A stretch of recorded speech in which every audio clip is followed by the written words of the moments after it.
His Divine Grace, Srila A.C. Bhakti Swami, Srila Prabhupada, Gita, Jayanti, Paramahansa Acharya, Siddhartha Santati, His Divine Grace, Srila Bhakti Siddhanta Saraswati Goswami, Prabhupada Ki Jai, Ananda Koti Vaishnava Vrinda Ki Jai, Namacharya Srila Haridas Thakur Ki Jai, Prem Se Kaho, Sri Krishna Chaitanya, Prabhu Nityananda, Sri Advaita Gadadhar Srivasadi Gaur Bhakta Vrinda Ki Jai, Shri Shri Radha Krishna Gogopinath Shama Kunda Radha Kunda Giri Govardhana Ki Jai, Shri Vrindavan Dham Ki Jai, Shri Mayapur Dhama Ki Jai, Jamuna Maya Ki Jai, Kanga Maya Ki Jai, Tulsi Maharani Vrinda Devi Ki Jai, Bhakti Devi Ki Jai, Grantha Srimad Bhagavatam Ki Jai, Yuga Dharma Harinam Sankirtan Yagna Ki Jai, Vihavananga Transcendental Book Distribution Ki Jai,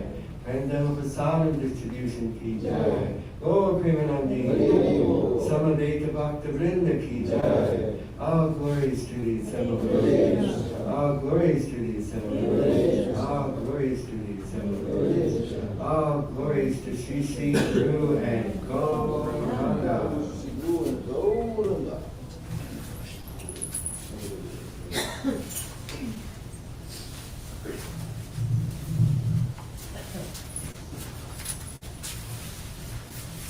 Hare Krishna. Thank you all for coming.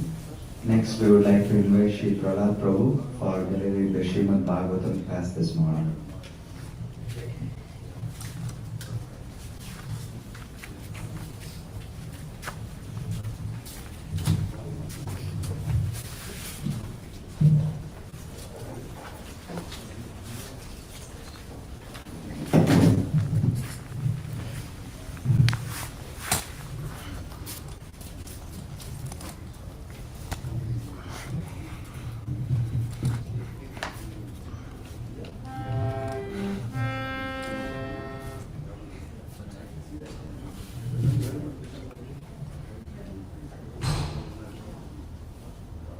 Hare Krishna. Can you please sit closer if you're far at the back of the room?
Gaho Shri Krishna Chaitanya Prabhu Nityananda Shri Advaita Gadadhara Srivasadi Gaur Bhakta Vrindiki Shri Shri Radha Krishna Gopa Govinda Shavakund Radha Kund Giri Govardhan Ki Ganga Devi Ki Yamuna Devi Ki Bhakti Devi Ki Tulsi Maharani Ki Harinam Sankirtan Ki Mayapur Namarit Dham Ki Rajabhumi Shri Vrindavan Dham Ki Navadvip Dham Ki Yu Navadvip Dham Ki Samaveta Bhakta Vrindiki Nitai Gaur Premanandi Glory to the assembled devotees Glory to the assembled devotees Glory to the assembled devotees Glory to Shri Shri Guru Granth Glory to Shri Prabhupada.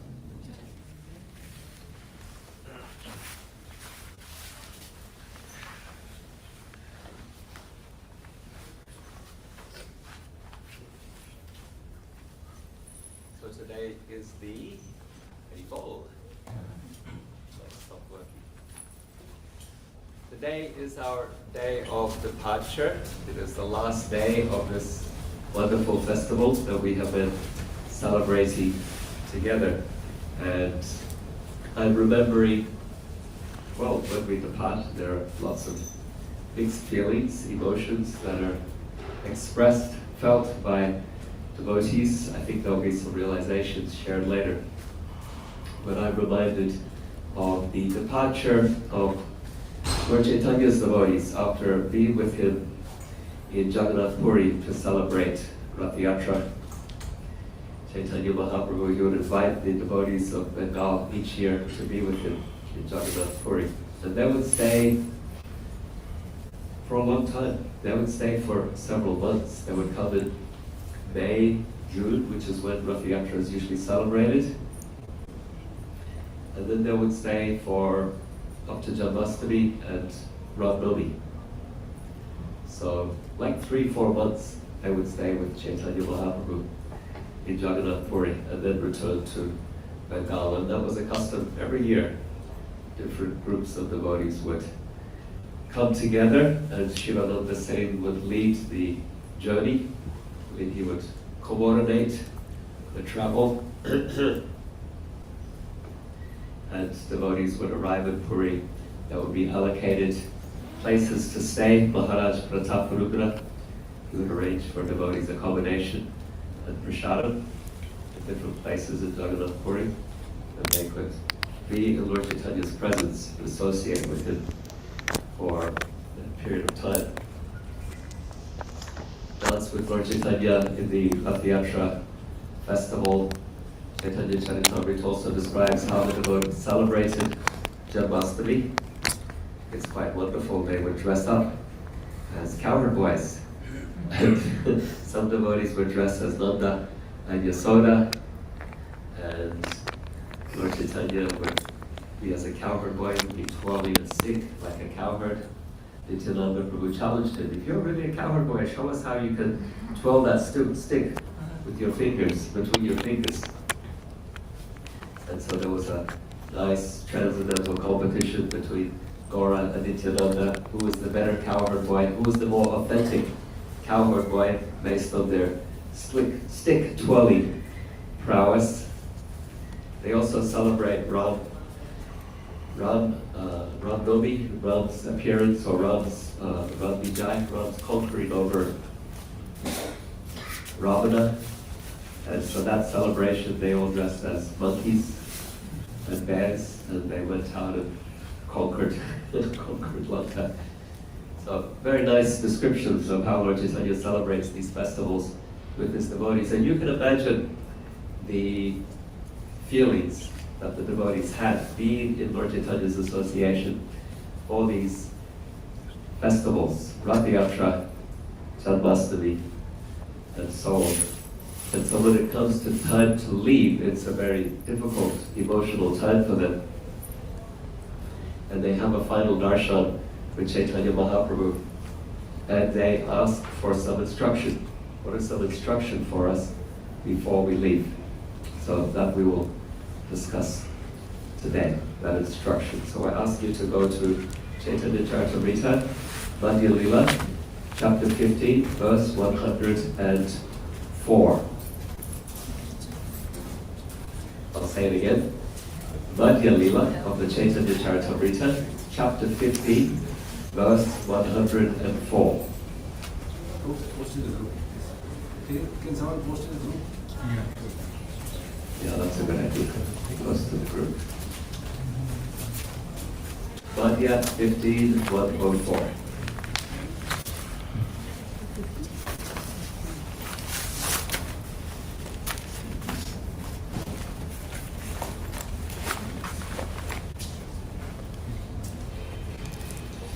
Okay, hopefully most of you are there now. Prabhu kahena Krishna seva Vaishnava seva na.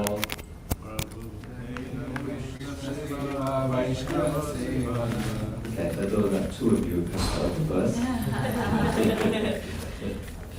Let's try again. Prabhu kahena Krishna seva Vaishnava seva na. Prabhu kahena Krishna seva Vaishnava seva na. Nirantara kara Krishna nama sankirtana. Nirantara kara Krishna nama sankirtana. Nirantara kara Krishna nama sankirtana. Nirantara kara Krishna nama sankirtana. Prabhu kahena Krishna seva Vaishnava seva na. Prabhu kahena Krishna seva Vaishnava seva na. Nirantara kara Krishna nama sankirtana.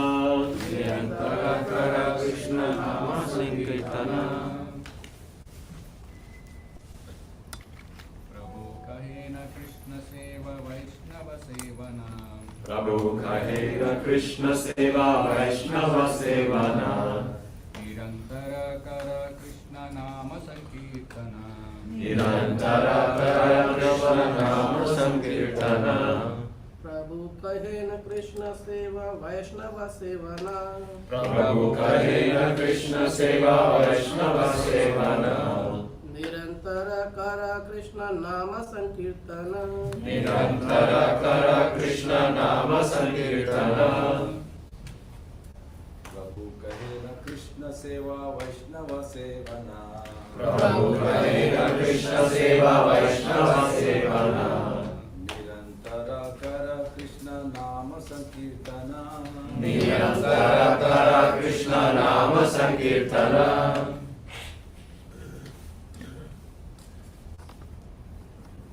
Ladies. प्रभु कहन कृष्ण सेवा वैष्णव सेवना Prabhu kahena Krishna seva Vaishnava seva na. निरंतर कर कृष्ण नाम संकीर्तन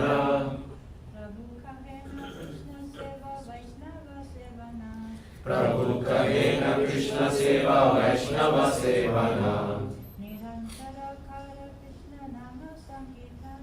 Nirantara kara Krishna nama sankirtana.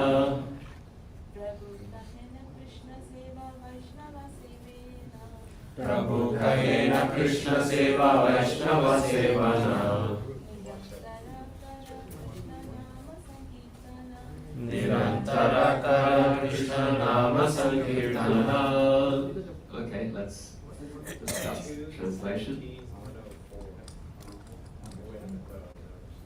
Prabhu kahena means Lord Chaitanya replied. Sri Chaitanya Mahaprabhu replied, without cessation, continue chanting the holy name of Krishna.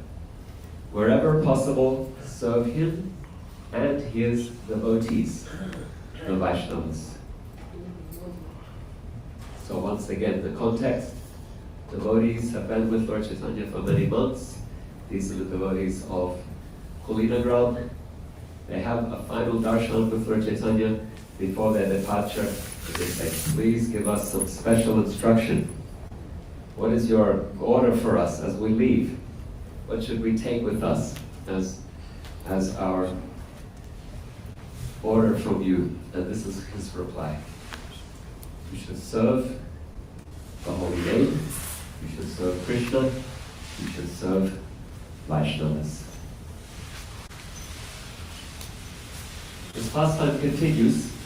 The devotees, and the reason why I'm bringing this, yes, because we are now departing, that is one context. Another is that this festival has been about establishing Vaishnava community. And so I want to speak specifically about serving Vaishnavas and loving Vaishnavas. Because the question the devotees ask after receiving this order, they say, how do we recognize who is a Vaishnava? It's a good question. Chaitanya Mahaprabhu's called it, serve Krishna, serve Vaishnavas, chant the holy name. So we have a sense who is Krishna and the holy name you have given us. But how do we know who is a Vaishnava? This can be confusing for us sometimes. Who is that Vaishnava that we should serve? Should it be the most exalted person, just the pure devotees, the gurus, the sannyasis, the most advanced devotees, or do you mean here that we should serve committed devotees, or what about others that are not practicing that much? Do we serve them as well, or how do we deal with them? And so they ask the question, how do we recognize a Vaishnava? And Chaitanya Mahaprabhu's answer, who can say? Whoever chants the holy name. Whoever chants the holy name, okay. Even once. Even once. Yeah, he says, even once. Anyone who chants Krishna's name, even once, is a Vaishnava. So there's a very broad definition. Even once. If somebody chants Krishna's name, they are to be counted as a Vaishnava. Ajamila would be the Bhagavatam example or proof for this, because he also chanted, maybe a few times, Narayana, on his deathbed when he was in fear of the Yamadutas. He called out to his son. The Yamadutas tried to drag his soul away to Yamaraj for punishment, and the Vishnudutas obstructed him. And the Yamadutas questioned, why are you here? Who are you? How could you stop us? This is a sinful man. He must be taken to Yama. And they told his story, what bad things he had done. And the Vishnuduta said, all that you say is true. The Yamadutas also made the point, he hasn't done anything to atone for this. He hasn't confessed his sins. He hasn't expressed any remorse. He hasn't undergone any purificatory acts. And so, he has no case. This man is doomed. And the Vishnuduta said, all that you say is true, except you haven't taken into account that he chanted the holy name. When he chanted the holy name, he annulled all those sins that you're describing. He changed the trajectory of his destiny. And they addressed the doubt of let's say the elephant in the room. They said, you might say that he didn't know what he was uttering. He didn't intend to chant the holy name of Lord Narayan, that he was calling out to his son. And the Vishnuduta said, you would be correct in raising that objection. However, they said, just like medicine, you don't have to know what it is. You don't have to know its chemical composition. You don't even have to be intentional. But if you take the medicine, there will be an effect in your body, and the disease will be cured. In the same way, they say, the holy name, even when chanted unconsciously, unintentionally, or maybe with an intention that is other than bhakti, maybe to mock the Vaishnavas, or maybe the holy name is somehow included within some other word or phrase. I was born in New Zealand. There are lots of towns there that have holy names as their nomenclature. There's a town called Hari, and another called Rama. So very fortunate people who live there, constantly chanting holy names, but unconsciously and unintentionally. And according to the Vishnudutas, they will be getting the benefit of chanting the holy name. And so this is a very broad description that Chaitanya Mahaprabhu gives, or definition of what is a Vaishnava and how they are to be recognized. What's wonderful is that after saying this, he glorifies different devotees from their village.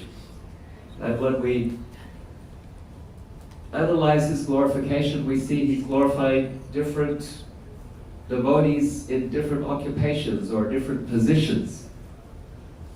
He glorifies Mukunda and Raghunanda. Mukunda was the father, Raghunanda the son.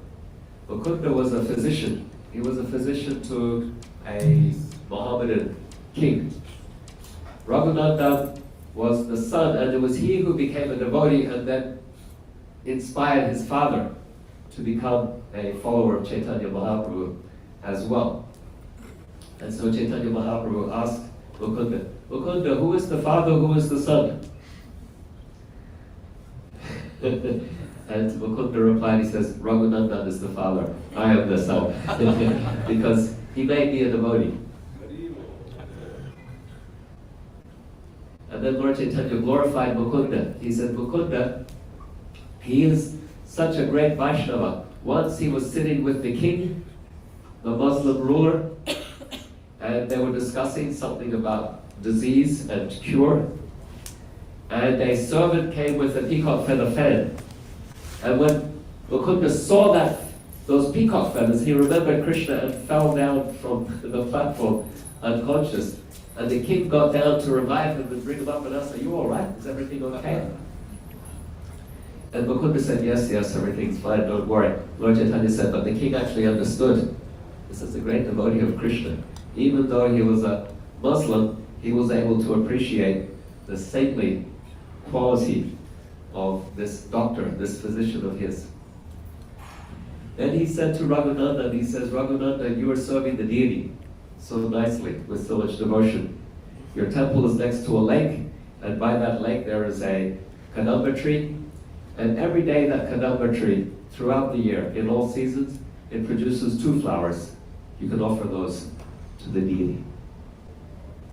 And there was another devotee there named Narahari. And he said, Narahari, you stay here in Jagannath Puri. You stay here with me and my associates, Lord Chaitanya's associates in Puri. Most of them, many of them, they were sannyasis. Basically, he's telling Narahari to become a renunciate and stay with him in Puri as a sannyasi. So these devotees, they are all varied, of varied designations, positions. One a physician working for a Muslim, one a pujari who worships in the temple, another a sannyasi that Lord Chaitanya is having stay with him. The Lord Chaitanya's love and affection and glorification is for all of them. And so when we see the Vaishnava, the one who chants Krishna's name, even once, we can also recognize that the Vaishnavas, they are found in all positions of society. There is a nice verse in the 11th canto of Srimad Bhagavatam, chapter 13, verses 3 to 6, I believe, where Chaitanya Mahaprabhu tells Uddhava, he says, in every age, my devotees appear in all stations. My devotees appear among the demons. My devotees appear among the Rakshasas. My devotees appear among the demigods, among the animals, among the plants, among the Brahmanas, Kshatriyas, Vaishyas. And so we might have to think for a little bit, like who are the devotees among the demons? Prahlada Maharaj. Prahlada Maharaj, yes. Bali Maharaj. There are more, yeah. Oh yeah, Vritrasura. Yeah, very good. Vibhishan. Vibhishan among the Rakshasas. Yeah, good. And That was a different category.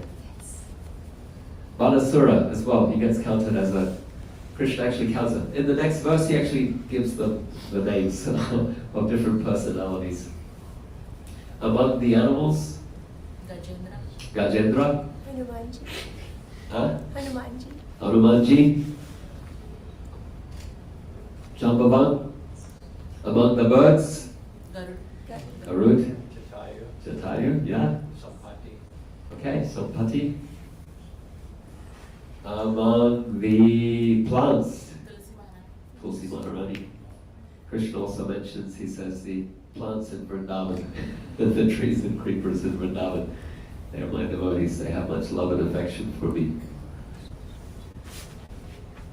He mentions women. Sorry? Mohini, okay. Devotees among women. Kunti Devi. Kunti, okay, yeah. The wives of the Brahmanas, and the most exalted of all devotees are the gopis of Vrindavan. He mentions a hunter named Dharma.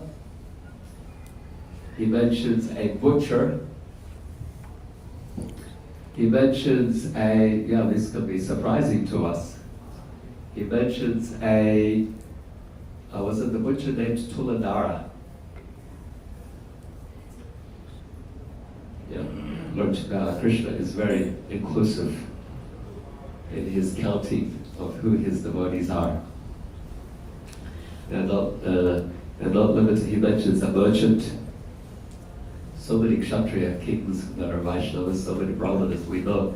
But how Krishna is counting demons, Rakshas, doesn't matter where one appears.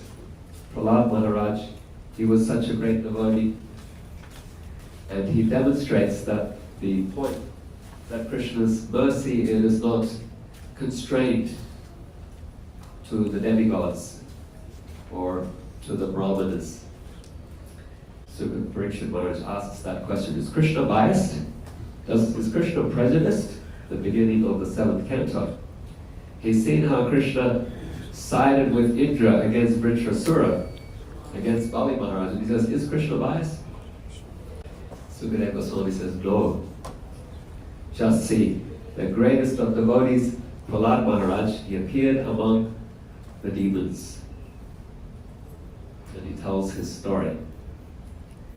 7th canto of the Bhagavatam. And he tells how when Narasimhadev appeared to protect Prahlada, and he was so angry, and Brahma tried to come forward to offer prayers and pacify Narasimhadev. Narasimhadev growled at him and he went back in fear. Lakshmi tried to come forward and Narasimhadev growled at her and she went back. Nobody could approach Lord Narasimhadev. And then Prahlada ventured forward. Narasimhadev put his hand on Prahlada's head. Prahlada began to speak. He said, I'm just a boy, a child, and I'm a demon. What qualification do I have to glorify you, Lord? I have no qualification. He says, but if I have any qualification, it is my devotion for you. I love you. And one who loves you, the devotee who loves you is more exalted even than the Brahmana with so many qualifications. He mentions 12 political qualities. And he says, because of this, then I dare to try to glorify you. And he offers the most wonderful prayers. So Prahlada demonstrates that Krishna's mercy is for everyone. Bhakti, it is not constrained by material limitations, designations. Bhakti is independent of social status, material body situation, race, even species, according to Krishna in this verse. Chaitanya Mahaprabhu is appreciating that and glorifying his devotees in different occupations.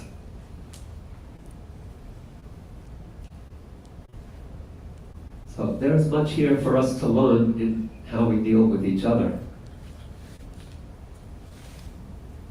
If Chaitanya Mahaprabhu was able to appreciate like that, if Krishna's appreciating like that. That we must adopt the same mentality. That is what is pleasing to Krishna. Because Krishna is telling us, Lord Jesus is telling us, serve devotees. The next year, the devotees of Kulinagram, they visited Chaitanya Mahaprabhu, and as they were about to leave, they asked Chaitanya Mahaprabhu, do you have any special instruction for us? Who could say what Lord Chaitanya said?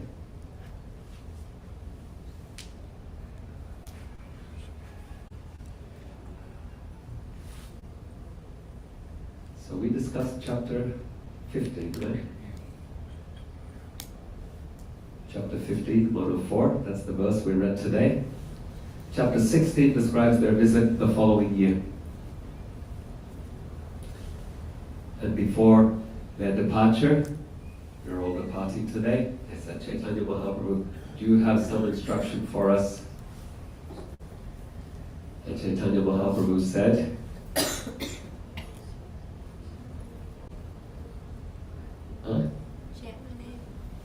chant the holy name, okay? And serve devotees. He said, chant Krishna's name, serve Krishna, serve devotees. Same answer, same question. They got the same answer.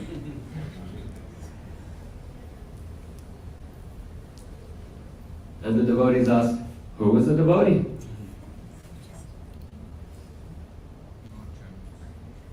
Chaitanya Mahaprabhu, he gave a different answer this time. He said, anyone who chants Krishna's name constantly, or regularly, constantly, they are a Vaishnava. You serve them.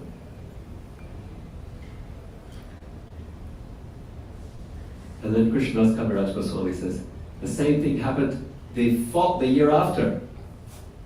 The devotees were about to depart. They asked Chaitanya Mahaprabhu for instruction. He said, serve Krishna, serve devotees, chant the holy name. And the devotees asked, who is a devotee?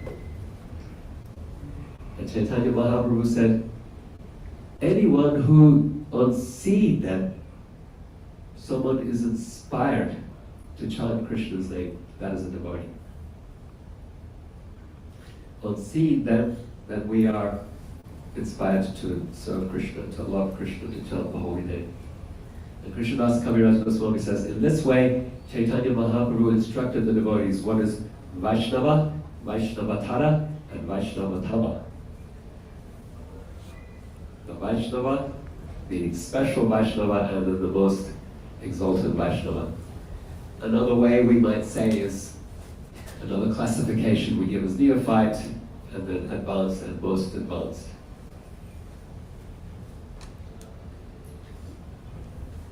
Chaitanya Srila Prabhupada, by seeing him, people were inspired to chant the holy name. But that mercy continues to flow today. Devotees, they are able to awaken devotion for Krishna in the hearts of others. So these are special devotees. Our love and affection should be for all devotees. And then there are special devotees, and that is the discernment that Rupa Goswami describes in his Upadeshamrita. Krishneti yasya giritam manasapriyeta dikshasti chet pranatimischa vajantam isham shru shro shraya vajana vidyamanasyamadya viddari sunyam vidavipsita sankalapyat. Mentally honor those who identify as devotees of Krishna. In this, then the devotee also tries to give mercy. So mentally honor, but also try to help as a mentor, as a guide, as a support. Those who are junior practitioners, our mercy will flow like a river flows naturally to the ocean. And then Rupa Goswami says, Dikshasti chet chubajantamisha. Those who are committed in their practice at the same level of spiritual advancement, you make firm friendship with them. And you support each other as friends. And then those that are senior, more spiritually advanced, then you serve them. And he also gives the way to understand the most exalted devotee. Nindari sunyam hridam sita sankalapya. These most advanced devotees, they are free of the tendency towards criticism. They don't criticize others. They don't hate others. They're not envious of others. Those are the most advanced devotees, according to Rupa Goswami's description here. So this is discernment. Vaishnavas are also discerning. While there is love and respect for everyone as a default position, then in terms of intimacy, then there can be some discernment as well. I used to use the word discrimination, but I found that a loaded term to be discriminating in how, because that sounds that we will exclude others. I've since more recently, the past few years, decided on the word discerning. Discerning is a better word. That means that we are with some philosophical and spiritual understanding, and we are expressing our feelings and our love and our affection to devotees in different ways, based on different types of relationships. So the most exalted devotee, Chaitanya Mahaprabhu says, one who is able to awaken love for Krishna in the hearts of others. In the 11th canto of the Bhagavatam, Krishna also mentions Bhaktya Sanjayate Bhaktya. Bhaktya Sanjayate Bhaktya, or Bhaktya Sanjate Bhaktya. It means that bhakti awakens from bhakti. The bhakti that is in the heart of the Vaishnava awakens bhakti in the hearts of others, where that love for Krishna may be lying dormant or sleeping, so to speak. And that is why the Vaishnava is so loved and so special, that the way to awaken devotion for Krishna is to associate with Vaishnavas.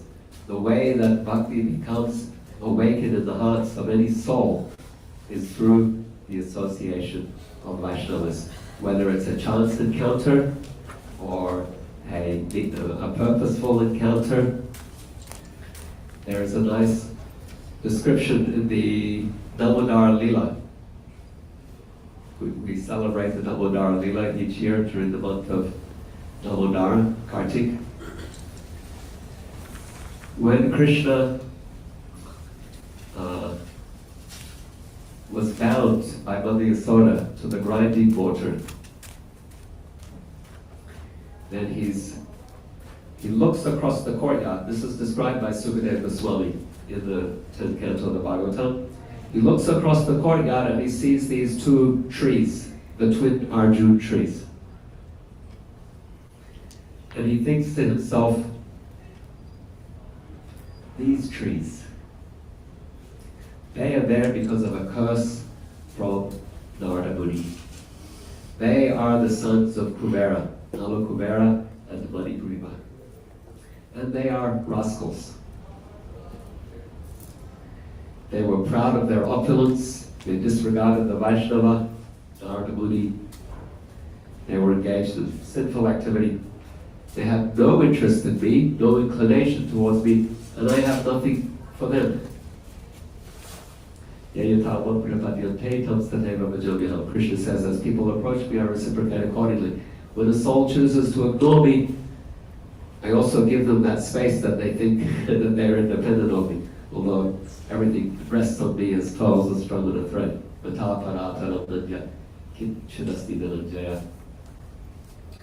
So they have nothing, they have no interest in me, and so I have no reason to engage with them. And Krishna could have left it there. But then he further considers, but Narada Muni said I would deliver them. Therefore I better go and do it. This isn't a commentary, this is Sukadeva Goswami himself revealing what Krishna's thinking. Narada Muni said I will deliver them, Therefore, I have to keep the word of my devotee, Narada Muni.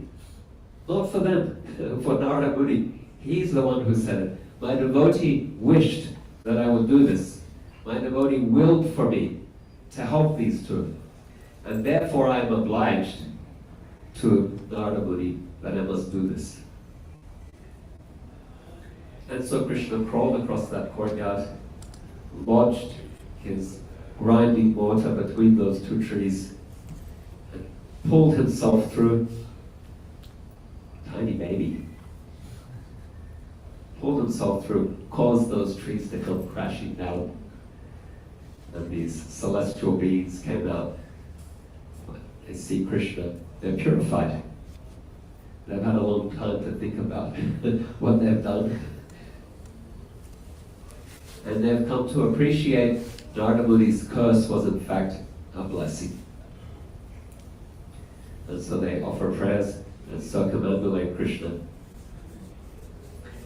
They return to their own abodes, but the acharyas explain that they, after time, they return to the spiritual sky. So that is the grace of the Vaishnava. That is the blessing of the Vaishnava. The souls have committed to be independent from God, trying to enjoy separately from God. But when the devotee says to Krishna, please deliver this one, please be merciful to this soul, then Krishna, he is obliged, he feels himself obliged to reciprocate with that request of the Vaishnava. And he goes in and he gives his grace, he gives his blessing, he gives his mercy. Therefore, the Vaishnava is the greatest blessing. The greatest blessing to the world. More merciful than Krishna. More merciful than the Ganges. Shastra advises us. More beneficial than bathing in the Ganges is to hear from the sadhus who are sitting by the Ganges. By bathing in the Ganges, you can be purified of sinful reactions. By hearing from the Vaishnavas, we can be purified of the inclination to engage in materialistic activity. That's the difference. Be purified of material reaction. Parikshit Maharaj compares it to the elephant's bath. Oh, you're purified, you've been cleaned, but then the next thing we do, the elephant does after coming out of the water, is to roll in the dust. Or be purified of material reaction compared to the burning of a bamboo forest. In the farm where I grew up in Australia, Yagna, we had lots of bamboo. Sometimes there was once in particular, there was a forest fire, so a lot of the bamboo burned. But within months, all the shoots were there. First rain, those shoots come up, and within short time, there's a bamboo forest again. It grows very quickly, like grass. Bamboo is in fact a type of grass.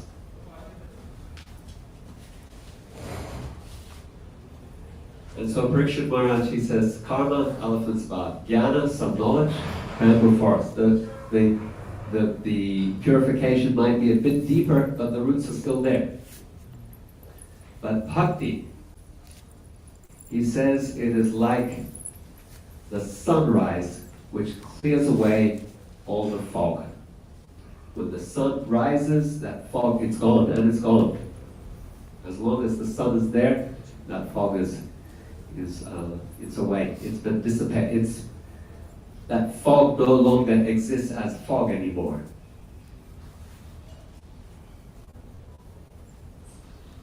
And so that's what Sukadeva Goswami, Parikshit Maharaj compares to bhakti. How does that happen? Bhakti sanjayate bhaktya. When the bhakti that is in the heart of the Vaishnava is conveyed or transferred or somehow received one way or another, then it becomes ignited in our own hearts as well. Even if it's just to say, Hare Krishna in a mocking way to make fun of the Vaishnavas. It counts. Something happens. There is a reversal of a trajectory. It's the cycle of samsara towards a upward trajectory. Tad Vishnu paramam param sada pasyanti surya divi vichakshuratatam tad vipraso vivanyavo jagravanam sasavidite. The suras, the Vaishnavas are always looking to param upwards to the spiritual sky. The Vaishnavas are looking to the spiritual sky, and those that come in contact with them also have their gaze lifted to the spiritual sky.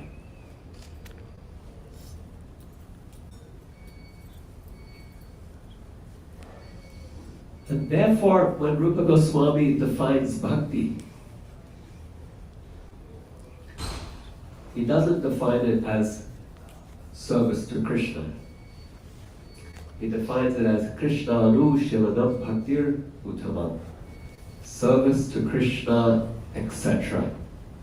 Service to Krishna and his devotees. Prabhupada would say, you never see Krishna alone, he's always with his devotees. Sometimes Krishna is depicted as being hanging in a cloud somewhere. The Prabhupada didn't appreciate those depictions of Krishna. Floating in a cloud with an Omkara behind him. Krishna is always engaged in loving relationships with his devotees. And so with these reflections, may we all come to appreciate more and more the blessings that we have in a society of devotees. What a blessing to live in a society of devotees. For much of time, for many people, it's hard to find even another Vaishnava to surrender to associate with, to have a friendship with. Prabhupada has created an international society of devotees. And within that, then we have various communities of devotees. Don't take it for granted. Such a blessing, such a treasure. By the mercy of these devotees, we will be uplifted. By the mercy of these devotees, our devotion for Krishna will be awakened and accepted. When we offer, it will be accepted when it is offered also with the devotees included. Offered through the devotees, offered with the devotees, then there's a greater likelihood of Krishna recognizing and accepting that service. So just over time, I would have liked to open it up for comments and questions as well. Just looked at my clock.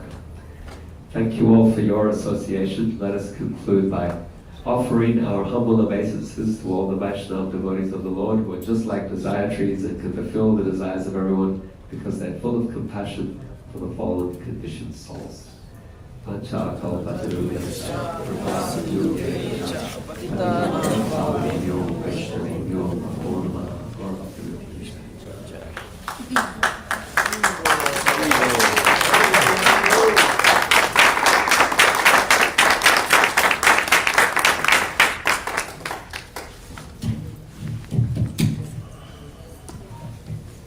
Krishna. Thank you, Shri Prahlada Prabhu. Let's give a big hand once again.